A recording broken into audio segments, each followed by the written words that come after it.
안녕하세요, 임준입니다. 자, 오늘은요, 이식과 형사사건의 해결과 인권보호에 대해서 알아보도록 하겠습니다. 자, 먼저요, 범죄에 대해서 지난 시간에 공부했는데요. 범죄 사건이 일어났습니다. 범죄 사건이 일어나면 경찰이 또는 검찰이 조사를 하게 되겠죠. 그리고 나서 법원에서 재판을 합니다. 그리고 판결을 하고 집행을 하는 과정을 거치게 되는데요. 여러분들은 여기까지 잘 알고 있을 거라고 생각합니다. 자, 그런데 구체적인 것들을 좀 더 봤으면 좋겠습니다. 먼저요, 범죄 사건이 있는데 이 범죄 사건을 다른 말로요, 형사사건이라고 얘기하기도 합니다. 형사사건이 있는데 예를 들어서 이 사람과 이 사람이 있는데 A씨와 B씨예요. B씨가 이 사람을 때렸습니다. 폭행을 했죠. 폭행을 하면 이 사람은 피해자, 맞은 사람이죠. 그 다음에 이 사람은 피의자가 됩니다. 잘못을 한 사람입니다.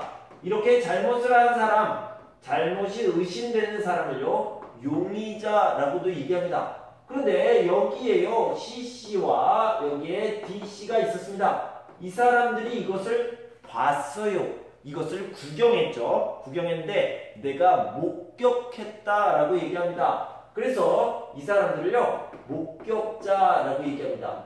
자, 첫 번째로 경찰에서 조사를 할 때 누구를 조사하느냐? 피해자, 피의자, 그리고 목격자를 조사하게 되죠.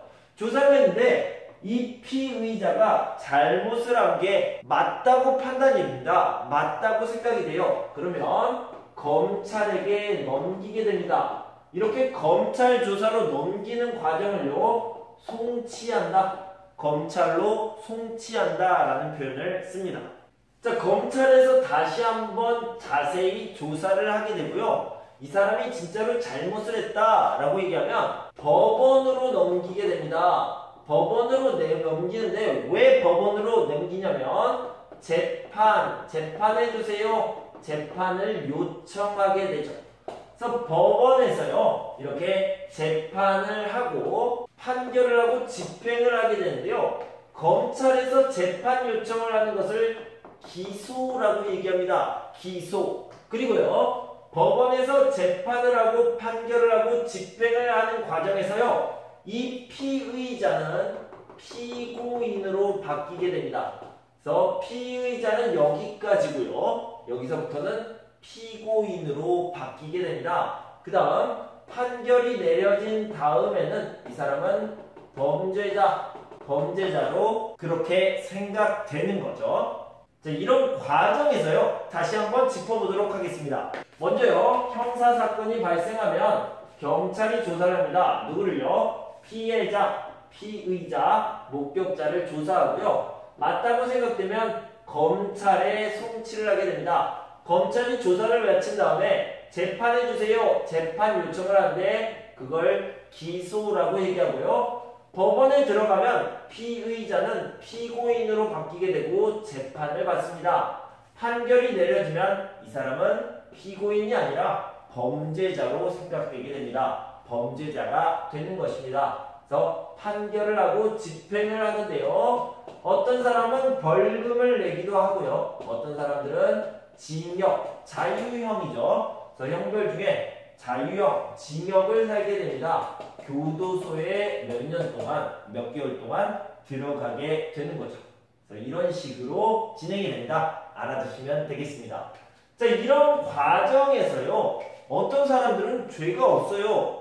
저는 잘못한 게 없는데 왜 조사를 받아야 돼요? 왜 재판을 받아야 돼요? 이렇게 생각할 수 있습니다. 자, 그래서요, 이렇게 사람들의 권리, 국민의 권리를 보호하기 위한 시스템이 있습니다. 자, 먼저요, 이렇게 경찰이 잡아가지고 간 거, 체포, 집에 못 가게 한 거, 구속, 그 다음에 물건을 뺏어서 압수, 조사하는 것, 찾아보는 것, 수색, 이렇게 과정, 경찰이 하는 과정을 거치기 전에는요, 반드시 명령하는 서류, 명령장이 있어야 되는데요. 자, 이것을 다른 말로 영장이라고 얘기합니다. 그래서 법원의 영장, 명령하는 그런 서류가 있어야 됩니다. 영장이 반드시 필요하고요. 자, 이렇게 영장을 받고 체포, 구속, 압수수색이 되었더라도 다시 한번 확인해 주세요, 심사해 주세요, 이렇게 요청을 할 수 있습니다. 요청을 하고 다시 한번 확인했는데 문제가 없어요. 그러면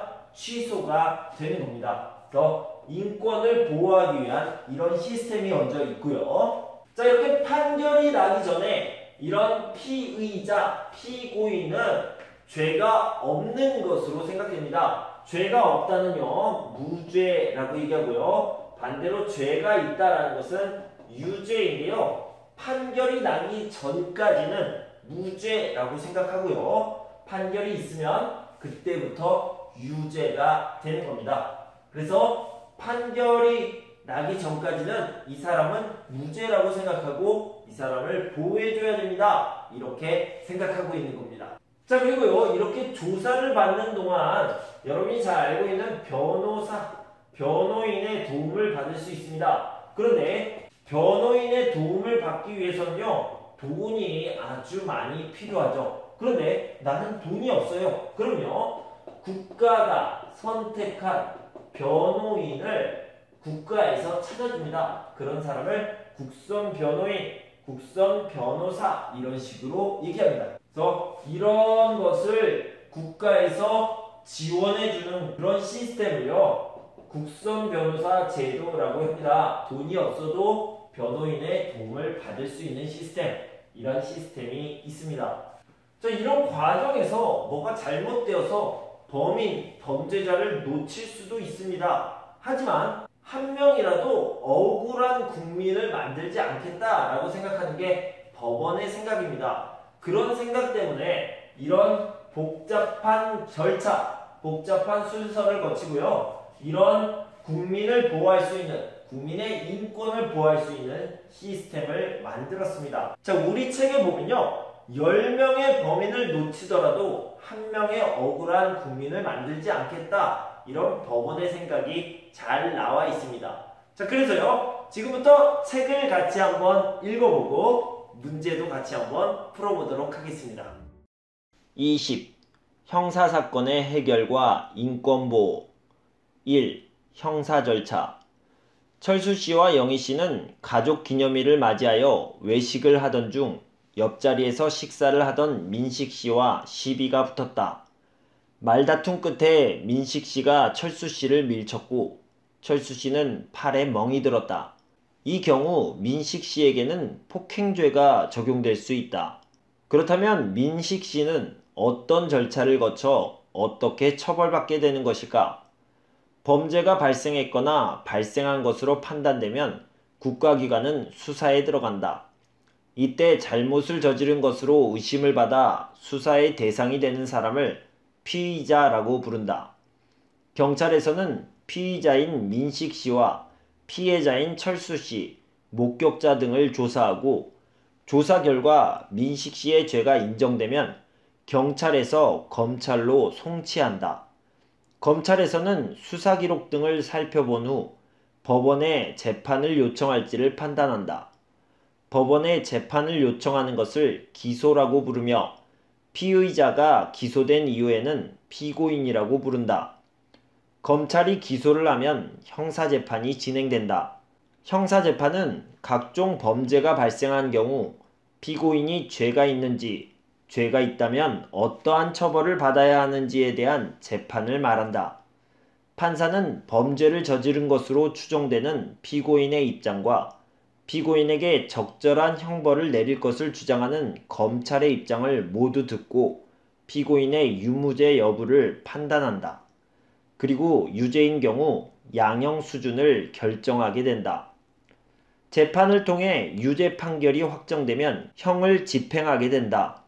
예를 들어 징역이나 금고와 같은 자유형에 해당하는 처벌을 받은 피고인은 교도소에 갇히게 되고 벌금이나 과료와 같은 재산형에 해당하는 처벌을 받은 피고인은 일정한 기간 내에 국가기관에 돈을 내야 한다. 2. 인권의 보호. 대한민국의 법에서는 형사 절차를 진행하는 과정에서 국가 권력에 의해 피의자나 피고인의 인권이 침해되는 것을 막기 위해 여러 권리를 보장하고 있다.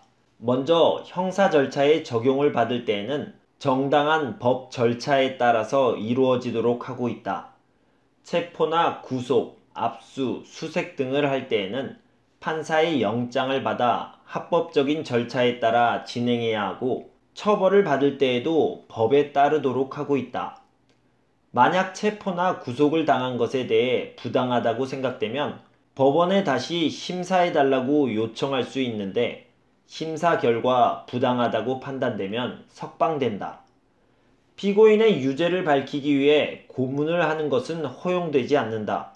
고문을 통해 거짓 자백을 하게 될 우려가 있기 때문이다.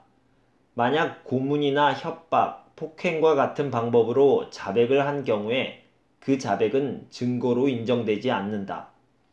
또한 형사 절차에서 피의자나 피고인에게 유죄 판결이 확정되기 전까지는 무죄로 추정된다.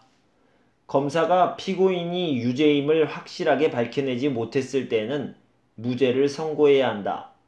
이러한 정신은 10명의 범인을 놓치더라도 1명의 억울한 죄인을 만들지 말라라는 말에 잘 드러나 있다. 한편 모든 국민은 체포 또는 구속을 당하게 되는 경우 변호인의 도움을 받을 권리를 갖는다. 경제적으로 어려워서 변호인을 구할 수 없는 경우에는 국선 변호사 제도의 도움을 받을 수 있다. 이 제도는 경제적으로 어려운 피고인을 위하여 법원이 국가의 비용으로 변호인을 선정해주는 제도이다. 정리하기 1. 형사 절차 범죄 발생, 인지, 고소, 고발, 수사 개시, 검찰 송치, 기소, 형사재판, 판결, 형의 집행. 2. 인권의 보호, 적법 절차의 원칙, 영장주의, 체포나 구속이 적절한지를 심사, 고문의 금지, 무죄 추정의 원칙, 변호인의 도움을 받을 권리. 문제를 풀어봅시다. 보기의 단어들을 형사 절차의 진행 순서에 따라 나열하시오. 이렇게 얘기했습니다. 범죄 발생, 재판, 기소, 판결, 수사. 자, 먼저 범죄가 발생합니다. 범죄가 발생을 하면요, 수사를 해야 되죠. 경찰에서 수사를 하게 됩니다. 누구를 수사합니까? 피해자, 피의자, 그리고 목격자, 피해를 당한 사람과 피해를 준 사람과 그 다음에 목격한 사람, 본 사람을 수사를 하는데요. 피의자는 용의자라고 얘기하기도 한다고 했습니다. 자, 그 다음에요, 기소를 하죠. 그 전에는 검찰에 송치를 해서 다시 수사를 받게 되고요. 법원에 기소를 하게 됩니다. 그러면 법원에서는 재판을 하게 되고요. 그리고 판결을 하게 됩니다. 이 중간에 검찰에 송치한다. 이런 것들이 나와 있습니다. 피의자나 피고인에게 유죄 판결이 확정되기 전까지는요, 반드시 그 용의자가요, 무죄인 것으로 생각해야 됩니다. 무죄로 추정된다. 확정되기 전까지는 무죄이다. 이걸 알아두시면 되겠습니다. 자, 여러분 공부하시느라 수고 많으셨습니다. 자, 한국 사회 이해 심화 과정이 모두 끝났습니다. 여러분 그동안 저와 같이 공부해 주셔서 너무 감사하고요. 정말 고생 많으셨습니다. 저는 다음 시간에 다음 시간이 없군요.